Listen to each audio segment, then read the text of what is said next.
வணக்கம். இன்று திங்கட்கிழமை மாலை நேரம் சரியாக 6 மணி. சேது கூட கேட்டுட்ருக்கீங்க. நமக்குன்னு சொந்தமாக பைக் கார்னு இருந்தால் கூட இந்த மாதிரி பப்ளிக் டிரான்ஸ்போர்ட்டில் போகிறது, லைக் ஷேர் ஆட்டோ, பஸ், ட்ரெயின்லலாம் போகிறதெல்லாம் ஒரு தனி எக்ஸ்பீரியன்ஸ் தான் இல்லைங்களா?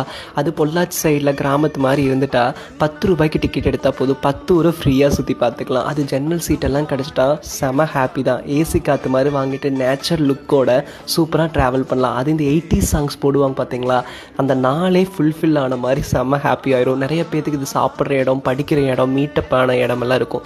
வெவ்வேறு பகுதியிலேருந்து வர மக்கள் அவங்கவுங்களோட நியூஸ் எல்லாம் பேசிக்கிற இடமா கூட இருக்கும். அதுக்கப்புறம் முக்கியமாக நம்மளோட கண்டக்டர் பை நிறைய சில்லறை வச்சுருந்தாலும் சில்லறை கொடுன்னு சொல்லி லூப்பில் சொல்லிகிட்டே இருப்பார். நிறைய பேத்துக்கு நிறைய பாடங்களும் எக்ஸ்பீரியன்ஸும் இருக்கும். உங்களுக்கும் இந்த மாதிரி எக்ஸ்பீரியன்ஸ் இருந்திருந்தால் மறக்காமல் லைக் பண்ணிவிட்டு உங்களோட எக்ஸ்பீரியன்ஸை ஷேர் பண்ணுங்கள்.